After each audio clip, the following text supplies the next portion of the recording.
صلوا على محمد اللهم صل وسلم وبارك.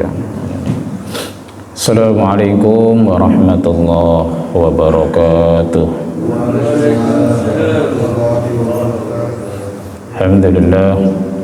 Alhamdulillah haqqa hamdihi alladhi arsyadana ila ta'atihi wa zajarana ma'asiyatihi wa marana bimtisali awamirihi wa istinabi nawahihi wa ja'ala ta'lim wa ta'alu min ahammi masyru'iyatihi.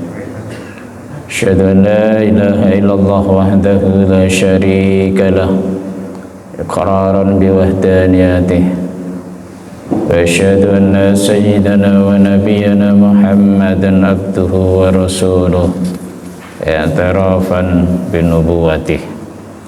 Allahumma fasalli wa sallim wa barik ala khairi khalqihi Habibina wa syafiina wa maulana Muhammadin sallallahu alaihi wasallam khatamil anbiya'i wa rusuli wa ala alihi wa ashabihi wa atba'ihi min ba'dih.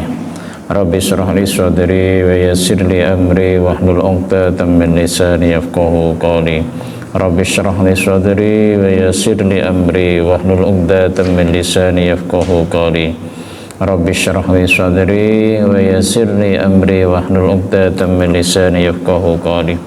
Wa ila hadratin nabiyil mustafa Muhammadin rasulillah sallallahu alaihi wasallam wa ala alihi wa sahbihi wa azwajihi wa auladihi wa dhurriyyatihi wa jami'il ibadihi ajma'in summa ila jami'i khawani minal anbiya wal mursalin wal awliya wa syuhada was salihin wa sahabati wat tabi'in wal ulama'il amilin al mukhlisin wal musannifin wal fasirin wal muhaddisin a'immatil arba'atil mujtahidin wa jami'il mujahidin fi sabilillahi rabbil alamin wal malaikatil muqarrabin wa khususan musannif hadzal kitab Al-Imam Alam Ahmad bin Husain Asy-Syair bi Syuja Syekh Muhammad Qasim Al-Ghazi anallaha yaghfir lahu ma dhunuba wa yarhamhu rajadi ma fil jannah nafa'ana Allah bima fi ulama fid darain lana wa lahumul Fatiha. A'udzu billahi minasy syaithanir rajim. Bismillahir rahmanir rahim.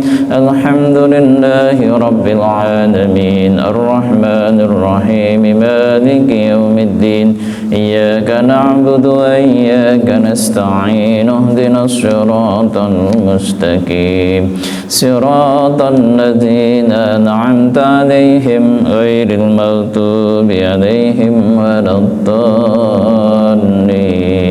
Amin. Hadratul muhtaramin yang saya muliakan, saya ta'zimi para alim, para ulama, para asatid, para hujat, para tokoh masyarakat di lingkungan Masjid Al-Bayyinah, wabil khusus tentunya sama-sama kita ta'zimi DKM kita Ustaz Ali Akbar beserta seluruh jajaran pengurusnya, para asatid yang hadir, ada Ustaz Untung, Ustaz Derby, Ustaz Doni dan para ustadz yang lain, Bapak Ibu sekalian, jamaah kuliah subuh Masjid Al-Bayyinah insyaallah dimuliakan oleh Allah. Alhamdulillah, pagi ini kita ketemu lagi di pertemuan yang ke-38. Kita bahas tentang orang-orang yang berhak menerima zakat. Ini pembahasan terakhir tentang zakat. Selama ini nanti karena terkait ini kadang-kadang ada yang nggak dipahami, karena yang sering kali terjadi kan memasukkan orang-orang tertentu dengan kategori tertentu yang tidak ada di peruntukannya untuk zakat. Sementara zakat ini sudah ditentukan dalam Al-Quran, memang ya orangnya itu 8 golongan itu, maka disebut al-asnaf as-samaniyah. Jadi yang berhak untuk menerima zakat ya 8 orang ini. Jadi di luar ini ya nggak berhak otomatis, karena nasnya memang seperti itu. Baik, seperti biasa, yuk sama-sama kita baca Fatihah sekali lagi. Mudah-mudahan kita semua yang hadir di majelis ini Allah kasih sehat, afiah, umur yang panjang, barokah, rezeki yang banyak berlimpah diberikan oleh Allah. Kita putra-putri yang solih dan solihah. Kapan kita berpulang kepada Allah diberikan kita kematian yang husnul khatimah. Ala hadin yahwala kunatin solihah fa ila hadratin nabil mustafa Muhammadin Rasulullah sallallahu alaihi wasallam. Al-Fatihah. A'udzu billahi minasyaitonir rajim. Bismillahirrahmanirrahim. Alhamdulillahi rabbil alamin. Arrahmanir rahim. Maliki yaumiddin. Iyyaka na'budu wa iyyaka nasta'in. Ihdinas siratal mustaqim. Siratal ladzina an'amta 'alaihim ghairil maghdubi 'alaihim waladdallin.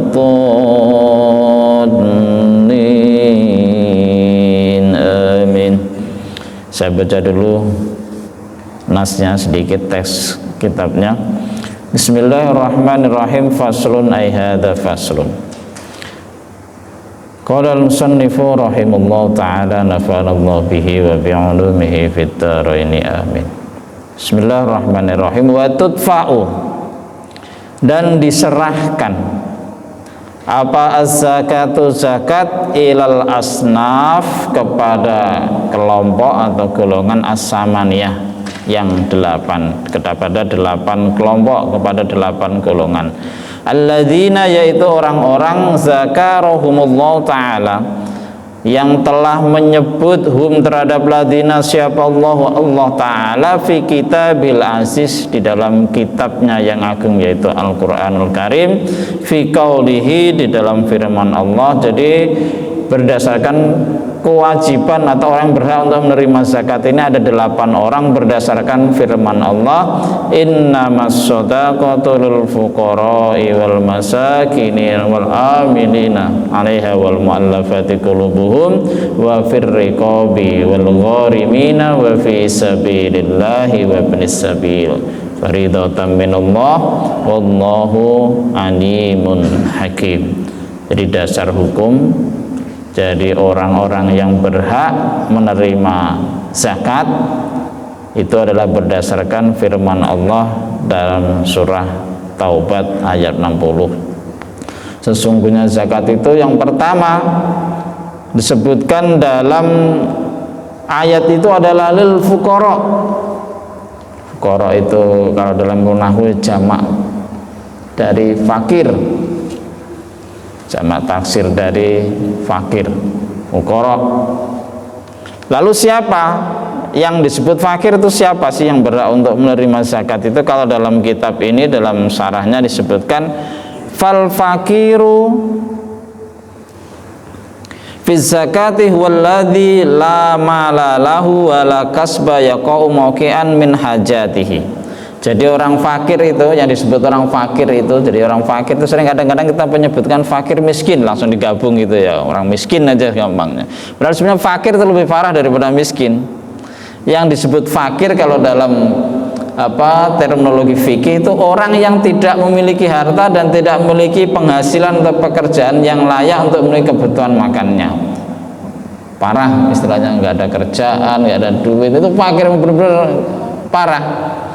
Jadi orang yang semacam ini, ini wajib atau berhak untuk menerima zakat. Jadi dia nggak punya pekerjaan layak untuk kebutuhan hidup, makan, minum, pakaian, perumahan, dan kebutuhan primer lainnya, baik untuk dirinya sendiri maupun untuk keluarganya. Jadi orang yang semacam ini ya sekarang kalau lagi krisis barangkali banyak orang yang semacam ini, ya kan? Kalau nggak ada kerjaan, nggak ada pemasukan, ya dia masuk kategori fakir, nggak ada pekerjaan, nggak ada pemasukan. Nah itu kategori disebut fakir. Kalau di lingkungan kita kalau ada orang yang semacam ini Pak DKM harus cermat ini, memperhatikan apakah lagi krisis nanti.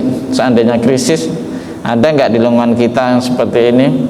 Ya jangan sampai terlewat karena dia aja urutannya nomor 1 ini, ya, karena keadaannya emang sulit. Lil fuqara, jadi fakir itu orang yang tidak memiliki harta, nggak punya duit, nggak punya pekerjaan. Nah, itu disebut fakir.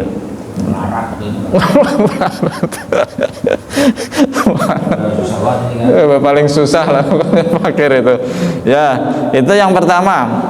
Jadi kategori 8 golongan yang pertama adalah fakir. Terus yang kedua miskin. Kalau miskin masih mending. Wal miskin man qadara ala malin aw kasbin yaqau kullun minhum waqian min kifayatihi wala yakfi. Yang kedua miskin, Miskin tuh orang yang sebenarnya dia memiliki harta, memiliki pekerjaan, memiliki usaha yang layak untuknya, tapi penghasilannya ora cukup. Paham ora cukup, Ratat? Ora cukup. Misalkan penghasilannya gajinya cuman 1 juta, bayar kontrakan aja berapa, sama buat sekolah, buat makan nggak cukup. Nah, itu kategori berarti kerjaannya ada, duitnya ada, tapi nggak cukup untuk memenuhi kebutuhan sehari-hari, kebutuhan primernya itu nggak cukup. Untuk kebutuhan hidup minimumnya itu nggak cukup, untuk keluarganya nggak cukup. Nah, kalau gitu disebut miskin. Dia ada, dia punya kerjaan, tapi nggak cukup. Nah, ini juga berarti ini banyak banget di kita sebenarnya ya. Uangnya kan, UMR kita tuh berapa, kebutuhan berapa ya kan. Berarti kalau dalam terminologi ini banyak ini kita yang berhak. Tapi ya sekarang kan kadang-kadang susah ya. Kayak penentuan gini aja nih, apa namanya, kita itu serba bisa diakalin sih. Kadang-kadang terkait dengan gaya hidup juga. Ya kayak penentuan apa itu, kalau misalkan mohon maaf, kalau anak sekolah itu kartu Indonesia Sejahtera, persyaratannya kalau di situ sebenarnya emang harusnya benar-benar orang miskin ya kan, disebutkan persyaratannya harus begini, nggak boleh rumahnya udah berubin, nggak boleh motor, nggak boleh megang HP. Tapi yang terima begitu kan kategori miskin sebenarnya begitu. Tapi kan kita kadang-kadang begitu ya, terkait dengan gaya hidup. Ya sebutan sebenarnya sih ya miskin, tapi gaya hidupnya kalau kadang-kadang seperti itu. Jadi repot juga. Jadi sebenarnya orang miskin yang berhak menerima zakat itu ya yang seperti itu, yang tidak cukup untuk memenuhi kebutuhan hidupnya sehari-hari. Maka ketika ada orang miskin kurang karena gaya hidup, itu sebenarnya dia tidak layak sebenarnya. Ketika miskinannya karena gaya hidup, bukan karena kebutuhan primernya. Nah, itu kalau menurutin gaya hidup kadang gaji 12 juta juga nggak cukup, tak? Iya kan? Tergantung kan karena gaya hidup. Nah, itu sebenarnya ini yang untuk kebutuhan primernya yang nggak cukupi, memang karena keadaan menurut standar umum ya emang orang susah, nggak cukup memang. Nah, itu layak atau berhak untuk menerima zakat. Terus yang selanjutnya, yang berhak untuk menerima zakat adalah ini yang sering menjadi polemik, yang nggak ada kelar-kelarnya nih, ya kan? Sering jadi perdebatan yang nggak ada ininya, itu wal amil, yaitu siapa sih man amil itu? Man ista'malahul imamu ala akhdis shogakoti wa daf'iha li mustahiqiha. Amil adalah orang yang dipekerjakan oleh pemerintah, oleh badan, oleh pemimpin ala akhdis shogakoti, untuk mengambil zakat, wa daf'iha, dan menyerahkan zakat itu li mustahiqiha, kepada orang yang berhak untuk menerima zakat. Jadi amil itu orang yang memang melaksanakan kegiatan pengumpulan zakat dan pendayagunaan zakat. Kalau dalam kategori ini ya termasuk para administrasi, pengumpul, pencatat, penghitung, dan orang-orang yang bagiannya kepada para mustahik. Nah, kalau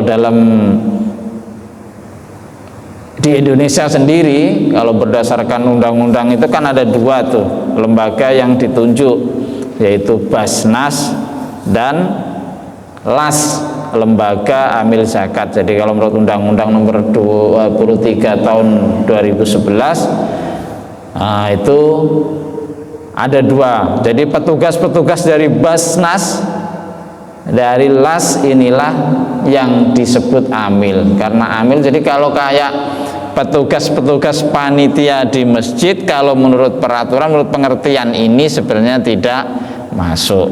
Nah, lalu bagaimana? Nah, kan masalahnya ini yang menjadi masalah. Basnas kita, LAS kita itu sumber dayanya terbatas, sementara jumlah mereka itu tidaklah sebanding dengan jumlah mustahik penduduk kita Indonesia. Kalau kok panitia masjid tidak dibentuk, panitia musola tidak dibentuk, kira-kira zakat bisa dikumpulkan dan disalurkan enggak? Kan enggak mungkin. faktor yang kedua, yang punya daftar orang-orang yang berhak menerima itu biasanya adalah RT RW dan juga DKM masjid. Nah itu makanya dalam konteks yang keadaan seperti ini kan, kalau menurut peraturan harus pejabat resmi amil itu yang berhak menerima zakat, tapi dalam konteks keseharian itu nggak memungkinkan. Coba penduduk Indonesia ada berapa, masjid di Indonesia ada berapa, jumlah amil kalau kita nungguin yang dari Basnas, dari LAS itu bisa nggak mereka ngirim tenaga, mengirim pegawai mereka, petugas mereka ke setiap masjid di Indonesia? Bisa nggak? Nggak bakalan bisa. Bukan nggak bakalan sih, belum bisa sampai sekarang, ya kan? Maka dibentuklah biasanya oleh masjid-masjid itu panitia-panitia zakat. Nah itu bagaimana hukumnya kayak gitu? Nah karena keterbatasan itulah, maka pada MUI sendiri mengatakan sah itu membentuk panitia-panitia masjid di musola untuk menerima zakat, itu sah berdasarkan fatwa MUI tahun 2003. Ya karena keadaannya memang seperti ini Indonesia, kecuali memang di negara muslim yang memang dia dapat tugas khususnya banyak. Nah kalau di Indonesia kan bukan seperti itu. Maka dalam konteks ini kemudian MUI, terus Muhammadiyah, terus NU menyatakan boleh membentuk panitia-panitia penerimaan zakat dengan landasan apa? Pertama, memang jumlah amil resmi itu sangat terbatas. Yang kedua, alasannya distribusi zakat melalui masjid musola itu lebih dekat dengan mustahiknya. Ya tadi kita sampaikan, yang tahu mustahik, yang tahu penerimanya itu masyarakat sekitar itu, yang pengurus-pengurus masjid itu lebih tahu, RT RW-nya lebih tahu, dan mereka biasanya yang ngumpul di masjid, ini punya data, masjid dikasih data oleh RT RW. Nah biasanya makanya itu dibolehkan. Terus juga tadi seperti disampaikan, untuk menghindari penumpukan dan keterlambatan distribusi, alasan MUI. Kamu kalau nggak coba, kalau misalkan zakat dikumpulin bukan di masjid, bisa kebayang nggak itu tertangani apa enggak? Terus pendistribusiannya itu bisa nggak? Ya karena misalnya lebih tahu warganya ya emang warga, yang tahu jamaahnya ya masjidnya, jamaahnya siapa yang berhak menerima itu ya masjidnya. Maka dengan alasan seperti itu MUI melalui fatwanya juga memperbolehkan. Kalau menurut aturan, menurut ini istilah syariatnya amil harus seperti ini ditafsirkan oleh para ulama, petugas resmi yang dituju oleh pemerintah. Itu kalau menurut menurut aturan fikihnya seperti itu. Terus yang selanjutnya, jadi tentang amil ini, kalau di sini disebutkan dalam ini berdasarkan berbagai sumber, ya memang harus petugas khusus yang bekerja secara penuh. Memang profesinya itu, tugasnya memang itu, digaji untuk itu. Ya memang digaji, makanya ditugaskan untuk itu, ada penugasan khusus, waktunya memang penuhnya untuk mengurusin zakat, ya kayak di badan-badan zakat, di lembaga-lembaga zakat, memang dia digaji untuk itu, digaji dari situ. Nah itu kalau menurut aturan seperti itu. Nah amil untuk menerima zakat ini didasarkan juga pada kesaksian bahwa pada waktu itu Umar bin Khattab itu, dimulai dari waktu Umar bin Khattab. Umar bin Khattab itu ketika menunjuk Abdullah bin As-Sa'di menjadi petugas amil, waktu itu Umar bin Khattab memberi zakat kepada Abdullah bin As-Sa'di. Abdullah bin As-Sa'di saat itu menerima, enggak mau menerima. Saya kan niatnya ikhlas, Umar, ya khalifah, saya ikhlas mah, saya bantu aja, saya nggak usah dikasih zakat. Padahal dia ditunjuk resmi waktu itu. Abdullah As-Sa'di itu alasannya begitu, nggak mau ketika dikasih zakat karena posisinya sebagai amil. Lalu dikatakan oleh Umar, kamu harus menerimanya karena saya juga waktu itu seperti itu, kata Umar. Saya ditunjuk Rasulullah untuk ngumpulin zakat dari masyarakat. Saya mau waktu itu juga nggak mau seperti kamu nggak mau menerima zakat, tapi oleh Rasulullah saya juga dipaksa untuk menerima, karena amil nanti karena sebagai ketetapan hukum bahwa amil itu berhak untuk menerima zakat. Jadi Umar juga waktu itu jadi petugas zakat, jadi amil. Kemudian Umar disuruh oleh Rasulullah, diperintahkan oleh Rasulullah untuk menerima. Nah kan ini kalau berdasarkan hukum kan harus ada amil. Nah bagaimana kalau memang tidak ada amil, kalau solusi kita ragu-ragu, pengen nggak lewat, misalkan pengen nggak lewat panitia masjid atau musola, ya nggak apa-apa, kita serahkan langsung kepada mustahiknya seandainya kita ini. Tapi secara di fatwa itu ya memang tugasnya setiap masjid musola itu pasti ada. Ya kalau saya sendiri juga selalu lewat begitu. Sebagian ada yang ke mustahik, ada yang lewat. Kadang-kadang saya itu, tapi kalau sekarang orang yang mustahik yang sering saya ini udah almarhum, jadi sekarang saya serahin ke masjid musola semua. Dulu saya saya bagi dua, separuh-separuh. Ketika saya tahu ada orang yang secara pasti layak untuk menerima ini karena keadaannya udah janda tua, nggak ada keluarga, nggak ada yang bekerja, hidupnya juga tempatnya di petakan kecil yang ini, betul layak banget, memang berhak untuk menerima itu. Saya dulu selalu kasih langsung sebagian. Misalnya kalau saya anggota keluarga 6, yang 3 ke situ, yang 3 ke masjid. Nah sebenarnya kalau menurut Imam Nawawi seperti itu. Kalau kata Imam Nawawi, wa idza adimal imamu wal amil, seandainya amilnya nggak ada, yang ngurusin itu nggak ada, pemerintahannya nggak ngurusin itu, jaza li rabbil mal sarfur zakati ilal mustahik, maka boleh orang yang muzaki itu menyerahkan langsung zakatnya kepada mustahik zakat.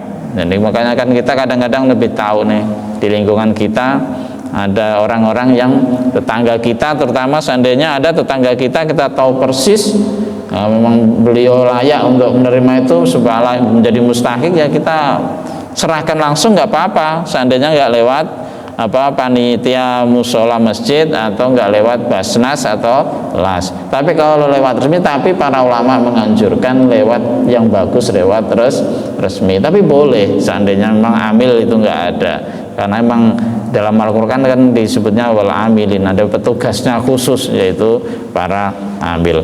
Nah, terus selanjutnya yang berhak untuk menerima zakat, kita agak percepat sedikit, wal mu'alafatu qulubuhum, yaitu orang yang perlu dilunakkan hatinya. Sering dalam kitab kita itu dalam kesadaran kalau udah mu'alaf ya sebutnya orang yang baru Islam, masuk Islam itu aja. Padahal di situ istilahnya mu'alafatu qulubuhum, orang yang hatinya harus ditaklukkan. Nah itu makanya biasanya selalu dikaitkan dengan mu'alaf qulubuhum, itu hatinya masih harus ditaklukkan, ya orang yang baru masuk Islam. Padahal itu hanya satu bagian dari yang disebut dengan mu'alaf. Sebenarnya mu'alaf itu pengertiannya luas, yaitu orang yang perlu dijinakkan agar simpatik terhadap Islam atau meluk Islam, atau lebih memantapkan keyakinannya pada Islam, atau menjadi terhalang niat jahat mereka atas kaum muslimin, atau juga mengharapkan kemanfaatan mereka dalam membela dan menolong kaum muslimin. Maka dalam pengertian ini kalau menurut ulama-ulama modern, mu'alaf itu banyak kan. Kalau dia yang minta, kita kasih. Enggak, jangan dulu ini dulu nanti. Yuk. Dia yang minta ya, tapi dia berpengaruh. Nanti dilihat dulu kategorinya. Kalau menurut ulama-ulama modern, di sini juga sebenarnya mu'alaf dalam kitab ini tuh bukan hanya satu orang baru Islam, ada 4, tapi saya nggak jelaskan secara detail, adanya di sarahnya. Jadi sehingga dalam masuk dalam kategori mu'alaf itu menurut para ulama mu'asirin itu ada ini. Banyak, itu ada 6 di situ disebutkannya. Jadi bukan hanya orang yang baru masuk Islam. Yang pertama itu orang yang berpengaruh, yang diharapkan keislamannya, kelompoknya serta keluarganya. Nah kalau ini ada orang berpengaruh banget, yang kalau orang ini masuk Islam pengaruhnya kepada Islam luar biasa, bisa membantu Islam, kalau menurut ulama-ulama itu boleh dirayu dengan diberi zakat. Tapi masalahnya kalau orangnya ini kaya tersinggung atau bagaimana, itu makanya pinter-pinternya melihat situasi pengurus zakat ini amil ataupun DKM ini melihat itu. Jadi memang sebenarnya ada pengaruh ini juga, kebijaksanaan dari melihat kesempatan dari pengurus zakat yang menangani masalah zakat. Jadi ada orang berpengaruh yang sangat diharapkan seandainya dia sudah masuk Islam nih, nanti keislamannya bisa membantu. Nah, ini tuh boleh. Nah, terus yang kedua, kalau menurut ini bahaya juga, bisa kemana-mana duit. Tapi ini menurut ulama ini ya masih diperselisihkan ya. Tapi menurut istihad ulama modern tuh, orang yang dikhawatirkan perilaku jahatnya terhadap kaum muslim, ada orang yang musuhin banget mulu kalau orang Islam itu, repotin mulu, bikin susah orang Islam mulu. Ini kalau menurut ini boleh kita rayu dengan zakat itu. Tapi harus dilihat lagi, makanya dilihat lagi kebijaksanaannya. Ini kalau menurut ini loh ulama-ulama sini. Iya orang Islam, tapi kadang kan ada yang begitu bergajul gitu kan, nyusahin mulu. Ini kalau menurut ini malah ada yang membolehkan. Biarpun peruntukan awalnya bukan itu, tapi kita tapi hati-hati, jangan sembarangan nanti untuk nyogok ke yang enggak. Tapi kalau menurut ini, tapi kalau dikasih itu ada peluangnya, madorotnya, kejahatannya terhadap ulama itu berkurang, itu boleh kalau menurut. Ya kalau nggak ada pengaruhnya apa-apa ya nggak boleh. Kalau kelihatan ada peluang ketika dikasih itu ada perubahan sikap kepada kaum muslimin, apalagi misalkan mohon maaf di wilayah-wilayah kaum muslimin yang minoritas itu, misalkan ya seandainya di daerah-daerah terpencil, daerah luar yang di situ kaum muslimin minoritas, yang pengumpulan zakatnya, kemudian apalagi zakat dibagikan kepada kaum misalkan fakir miskin, ternyata masih ada sisa, misalkan masih banyak orang kaya di situ di kalangan minoritas, misalkan di komplek tertentu lah, misalnya komplek banyak orang kaya semua, dan di situ banyak yang ternyata yang taat itu, yang beragama Islam yang ini sedikit. Ada orang tertentu yang punya power hebat, yang bahaya nih kalau nggak ini, itu menurut ini ada yang membolehkan. Ya kita berarti tentang kebijaksanaan pengurus zakat ini melihat itu.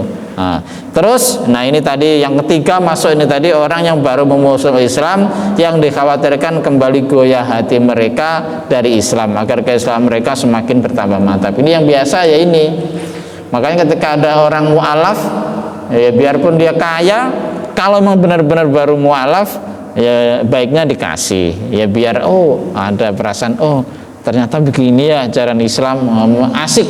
Ada perasaan berikan kenyamanan, ada semakin ini Islam memang bagus ya ajarannya, mengajarkan sosial kebersamaan. Nah itu biarpun orang mampu, kalau ada orang baru masuk Islam, wal mu'allafatu qulubuhum, karena bahasanya dalam Al-Quran begitu, nggak jelas. Bukan orang baru masuk Islam aja, wal mu'allafatu qulubuhum, orang yang harus dijinakkan hatinya. Nah makanya banyak ulama yang beri kategori yang luas. Makanya kemudian nih seperti tadi, 4 pemimpin atau tokoh muslim berpengaruh tetapi keimanannya masih lemah. Kalau kita kan banyak itu pemimpin Islam KTP ya kan, tokoh-tokoh besar, agamanya ya Islam. Agamanya Islam, tapi ya itu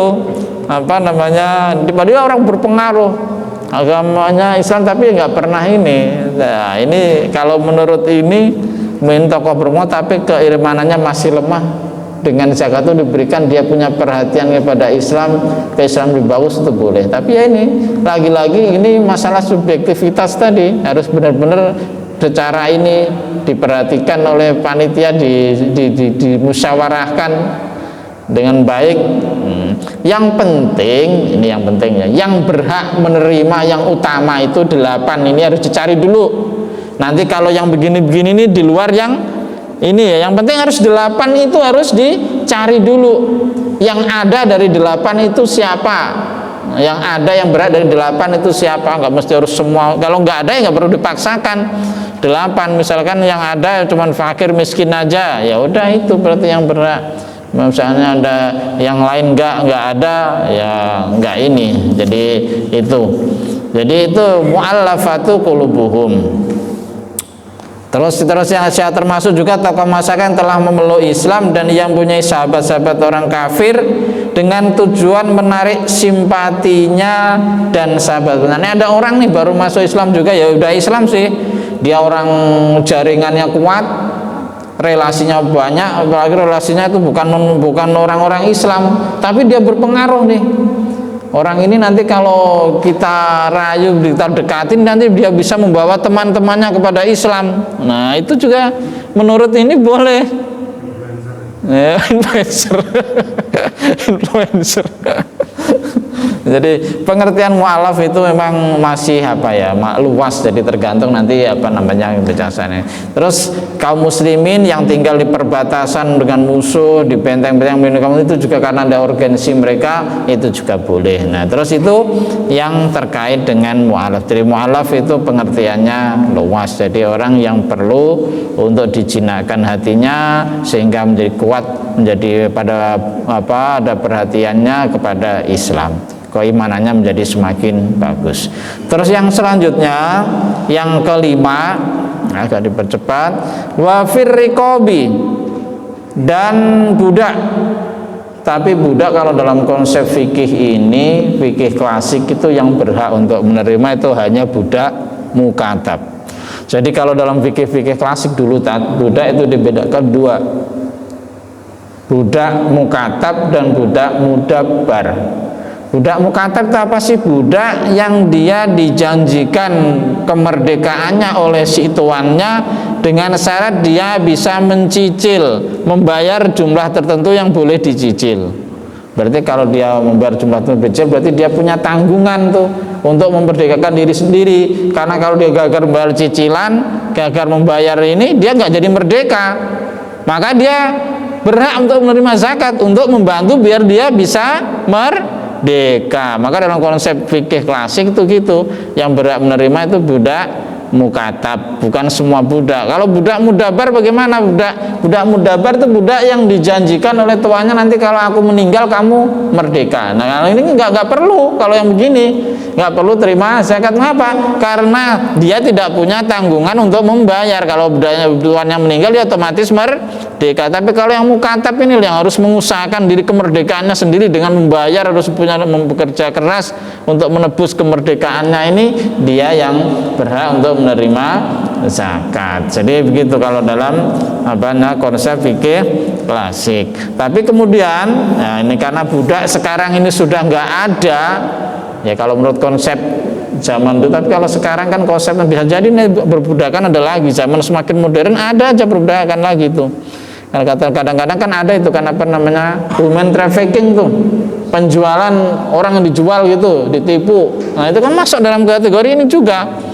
Namanya syariat itu kita jangan memahami oh ini udah nggak berlaku. Enggak, namanya syariat itu kadang-kadang karena yang menetapkan oleh Allah, ya bisa aja suatu ketika itu kejadian lagi, kemungkinan terjadi lagi. Maka karena perbudakan di zaman modern sudah tidak, maka sebagian ulama muasirin berpendapat bahwa dana zakat atau untuk rikab itu bisa dialihkan untuk misalkan membebaskan seorang muslim yang ditawan oleh tentara musuh. Misalnya kayak di Palestina itu banyak, ya kan, orang-orang muslim yang jadi tawanan Israel itu kan.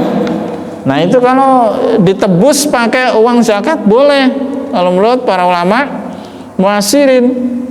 Karena apa? Orang Islam ditawan oleh orang-orang, karena sekarang pembebasan perbudakan udah nggak ada. Terus pembebasan orang yang dipenjara karena difitnah, ini kata para ulama muasirin boleh juga, pengembangan dari konsep zakat rikob. Terus pembebasan seorang pembantu yang disiksa. Nah ini yang sering nih kan, banyak kejadian kan, disekap oleh majikannya, nggak digaji, nggak diapa, disiksa, kadang untuk makan keluar aja susah. Nah itu kalau ada orangnya begitu, ya ini sebenarnya bukan hanya masalah zakat, masalah kriminal itu, ya kan, laporin polisi. Kalau sekarang, tapi seandainya itu ya bisa itu orang yang semacam itu, misalkan dia bisa kabur mau pulang ke kampungnya nggak ada apa-apa, nggak punya dana, ada dana zakat, ini pas ada zakat dikasih nggak apa-apa itu, ya kan, itu menurut istihad para ulama modern. Terus pembebasan sebuah bangsa, maksudnya dijajah itu sama tadi disebutkan oleh bangsa kafir seperti bangsa Palestina saat ini, itu masyarakat yang dijajah itu berhak untuk menerima zakat kalau menurut istihad para ulama modern. Nggak seperti masyarakat Gaza, masyarakat tepi barat yang dijajah. Kalau tepi barat masih udah makmur ya, masih makmur ya.